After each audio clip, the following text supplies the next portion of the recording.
about your client's experiences. Even when your safety is in danger, you need to do that particular duty only when your safety or the client's safety is in danger. Then, you can just reveal it with a kind of balance. But otherwise, confidentiality is the most important aspect in counseling. Because they are, of course, sharing their experiences with regard to assault, discrimination, abuse, etc., etc., right? And of course, next important thing is, bias. Prevent the bias. Okay. So they, counselor, kind of, you may have your own notions, your own, thought process. But you have to control your preconceived notions and biases when you are to become a counselor. So continuously you need to look into your own self. Self-reflection is very important. What are my strengths? What are my weaknesses? When I am going to enter into counter-transference, when I am trying to actually force the client to take my views and ideas, when I am trying to dominate through my ideas, am I doing that? Continuous self-reflection is important. You be aware of yourself. Self-awareness is very important. And of course, continuous professional growth. You must have your own supervisors who would be continuously supervising your work as a counselor. You could be doing your own, kind of, because each person will have their own limitations. And counseling is definitely not an easy job. It's a complex, profession. So time to time, you need to look into that. Okay. So next important aspect here is, of course, Unit 3, the most important. Yes.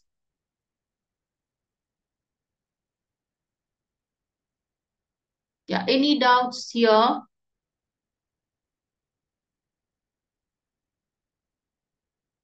Any doubts? Up till here, I'll be entering into Unit 3. Madam, a small... Krishna, excuse me. Yes. This intersectionality, that means for a single outlet or single result, any of the issues, ethical or social or family relations or attachment or say childhood repressions may be responsible. But how can we divide and found out the particular abnormality is related to only reason? Yeah, good question. Actually, I really appreciate you asked this question. Because Thank intersectionality, intersectionality here, that itself means that, we all have these multiple social identities, right? Right? So for us, probably, maybe gender in our particular culture and society, maybe caste or gender, sexual orientation, financial class and all that, right?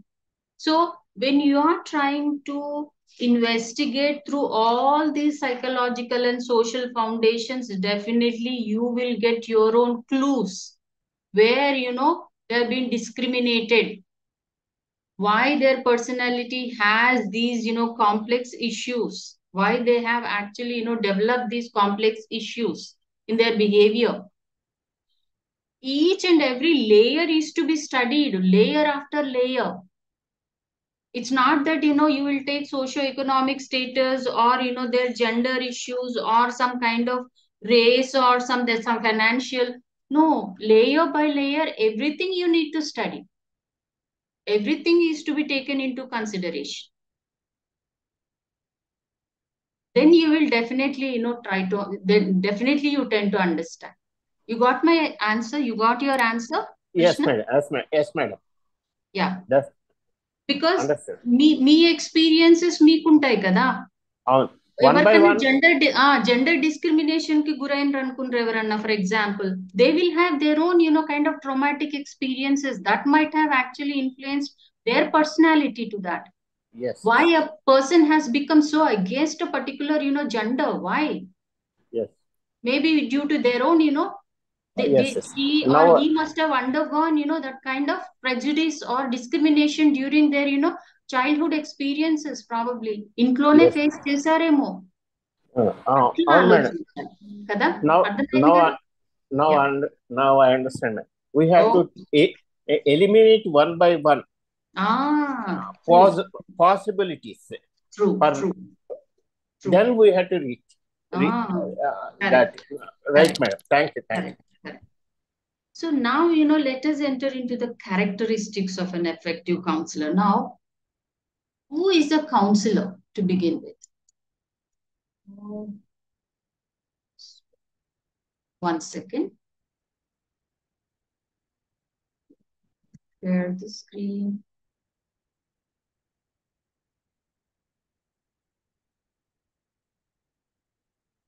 Small.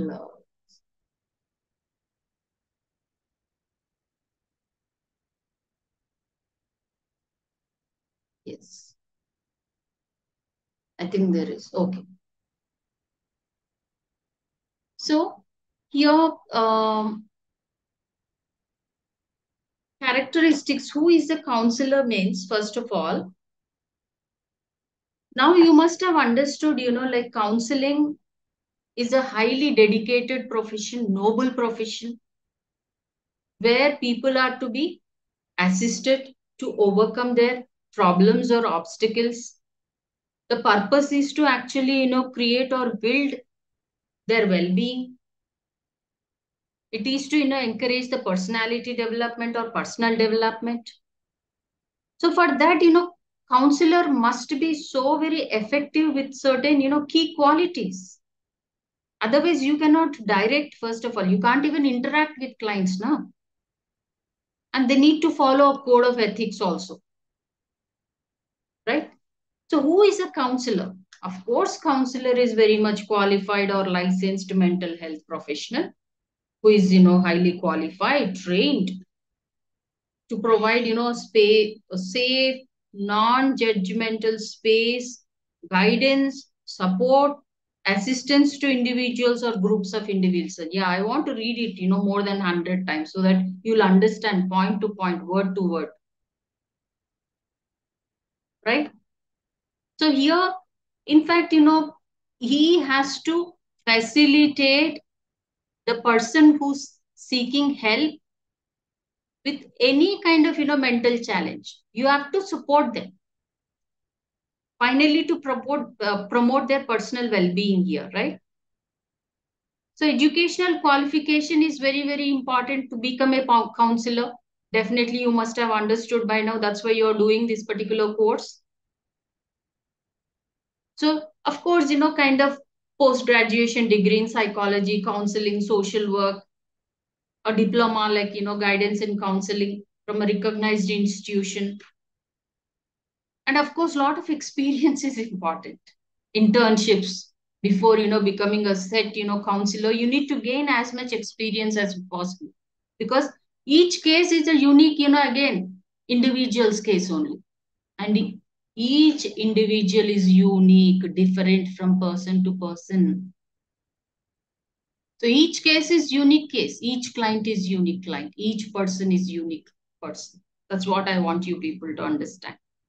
You have to start from the beginning. Okay, last previous case, I have understood everything. No, it was like, socio-economic group or parenting styles or maybe child rearing practices or no adolescent issues. I think I have understood about adolescents. No, this is a different case, different person, different developmental period, or maybe same developmental period, but again, issue could be different. So that's the reason why counselor must acquire, kind of ample knowledge Of course, through psychological theories, models, behavioral problems, pathological conditions, and of course, all that time, they need to be again, kind of charged with ethical principles from multicultural, aspects, etc., etc. So here, and they should always, kind of learn to develop uh, required, skills to conduct assessments, evaluations, intervention techniques. As I told you, the same intervention technique might not work for the other person. So you need to again, understand that particular, problem here. Sometimes CBT is not working. So you have to go with solution based, therapy there. So you need to be kind of, eclectic. It really works, but all the time, you need to be very flexible, understand the problem and go with the appropriate technique here. First of all, understanding the diagnosis, is the most important. That's why I'm telling again and again, first of all, be equipped with, all these assessment techniques, testing. So what are the characteristics of an effective counselor, right? They must be having a variety of traits here so that, of course, it improves their own, effectiveness as a counselor or a therapist. Okay.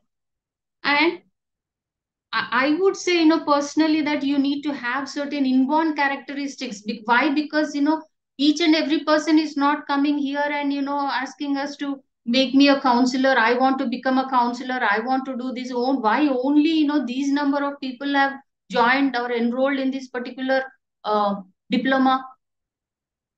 All these, definitely what I would say, they must be having some inborn characteristics to, support people, help people, empathize with them. So these inborn characteristics, in addition to these inborn characteristics, they need to have all these things as well, which I'm going to state right now. First one is, self-awareness. Know your strengths and weaknesses. Be aware of your own self. Acha chalo, when I was in my 12th standard, I was very much aware of myself. Again in 40th, my age, I'm aware. No, time to time you be aware of yourself because we keep changing. Okay, even our thought process changes. So time to time you need to look into yourself for your strengths and weaknesses. So knowledge about yourself. In fact, strengths, weaknesses, and values also. Your culture, your values, that will have impact on your personality also, na? So you better, know about your values as well. A very, very clear perception of your self-knowledge, yourself is very important here because it will help you to or to have a very clear perception about counseling goals or professional boundaries because, a person maybe they have this kind of weakness to for transferring your thoughts and feelings onto the client, say for example, I mean highly kind of these are my values, my opinions. Okay, your opinions and values we do respect, but you cannot enforce your values and opinions onto the client. You have this, maybe you are not aware of it, but now if you want to become a counselor, then you better look into your own self because the line is very thin. That's why I keep telling you the same thing, at least these things again and again in the beginning itself, because later we will be doing still deeper kind of in-depth theories, this and that. And empathy, as I told you, in fact, it provides a kind and non-judgmental environment here. It's of course, to comprehend and relate to the clients, understand and relate to the clients' emotions and experiences. This is what is empathy is all about, isn't it? Right? And in fact, it actually increases a very supportive and collaborative counseling relationship between client and counselor. If you are, kind of your advanced, empathy or effective, empathy here, that will actually increase collaborative counseling relationship between two. That is most important, right? Because as they feel the empathy from the counselor, they will be more, open and participate in the therapy uninhibitedly because they are believing the counselors, right? Right. And third important characteristic that you need to develop in yourself is unconditional positive regard. The most important characteristic. The term with this is coined by Carl Rogers. It's like, very genuinely accepting and valuing the client's thoughts, feelings, behaviors by not being, judgmental. In fact, this is the fundamental characteristic, I would say. No, anybody can say, I'm sorry, it's not me. Fundamental characteristic feature, right?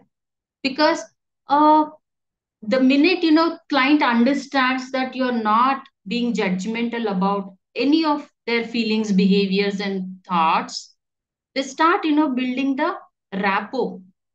It becomes, easy for them to open up again. So that will make the entire, kind of environment very friendly. So they start feeling very safe. So that will make the that atmosphere makes the counselor to explore, client's emotions, and finally that yield to personal growth. And of course, the client will start, accepting his or herself. And once the self acceptance, is there, probably, the next step is for the growth.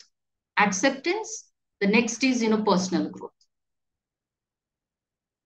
Okay, you have unconditional positive regard, empathy, self awareness, but what is the most important here? The most important is, active listening. You need to, listen to some 3 4 hours sometimes. Of course, time is not a matter here, but I would say, listening, very genuine listening. You need to be always, active and alert. And this is the fundamental for successful, like practitioners, they know what is active listening. You must practice this active listening. Many people, they never let others speak. They only speak. If you are like that, you better change that characteristic. First, start listening. Okay. So it's like, understanding. It's not simply listening and understanding, comprehending also feelings there, whatever, even it's kind of, what they talk, that is verbal language as well as non-verbal, communication. Verbal communication, non-verbal communication, their body language is to be observed because sometimes, their verbal communication could be stating something, but non-verbal communication actually that reveals many other things. Even their body language also, reveals many things here. So you need to be, alert and active, right? And here, when the counselors actively listen to the client, they start slowly, they enter into exploring their own exploration, and then, expression, because many things are like, unsaid. So they start, expressing. So far, whatever that have been, suppressed and repressed and oppressed, all these, they start exploring and they start, expressing all these things. Okay. So, and here it makes the client feel, like heard. Okay, I'm heard, I'm understood. That feeling is very great for the client at that point of time. Probably that leads to the next best step. Next is, sincerity and reliability. First of all, not to be, any kind of facade or some pretense, it won't work. I mean, people will understand, especially, clients who are in such a kind of, uh, complex, issues that they come up with. They understand, who is pretending and who is genuine. It's very, very important to be very genuine and sincere, right? So only your sincerity is going to encourage the client to feel comfortable. Then they start, disclosing their experiences, however traumatic and, vulnerable that they feel, they start, sharing. Again, same thing. A sense of connection is going to be built. Next is, confrontation. Here, the confrontation is to be understood in the right frame of, this thing. When the counselor, kind of is going to confront, when the counselor actually, understands that there is some kind of consistencies in client's thoughts, feelings, or somewhere, their expressions, then the client is to be, helped with. The client can be confronted so that they can be directed for a while, right? So the confrontation should be happening in a direct, of course, it is going to be direct, but in a more polite, responsible, empathetic, and appropriate way. You cannot be very blunt on that. Okay, that was very wrong on your part. I mean, you cannot say that. I mean, for that, a lot of ground is to be laid before confrontations here. If you have, come across these inconsistencies in the client's thoughts and feelings, and which, of course, if it is hindering the progress of the counseling process, say, for example, then you have to, confront. But as I told you, it should be in a very appropriate and empathetic manner. If you have laid the proper ground before, then you go for the confrontation. I mean, right away, if you confront, then it won't go anywhere. It is stuck there only, right? If you have that kind of understanding, comprehension with regard to, your client's nature, problem, if the client has trust in you, he has developed that kind of, rapport with you, he understands your empathy towards, him or her, then you go with it. Okay. Next important thing is, of course, adaptability and flexibility. Yeah.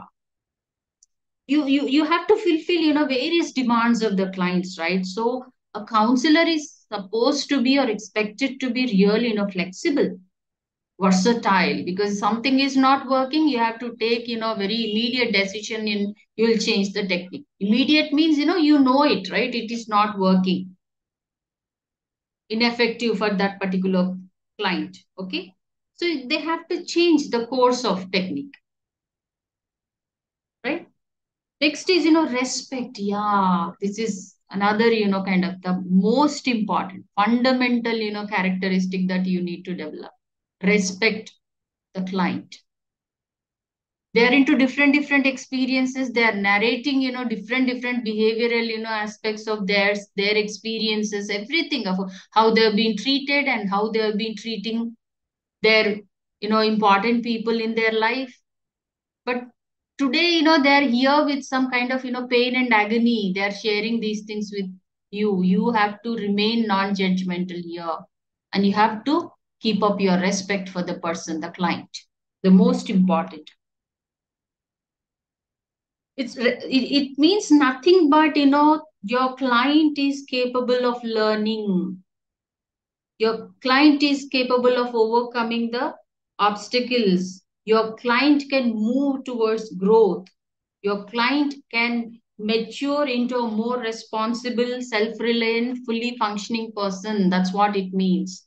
So your respect towards your client, it speaks all these things. And genuineness, you know what is genuineness, right? A genuine counselor, is very open, very spontaneous. There's no facade in here. Genuine interest is definitely is going to be seen in your very body language. As I told you, it is very much understood. Next session, nahi aata, raane raadu nu genuine lekapothe. And authenticity and congruence, yeah, real, honest, right? So it's like,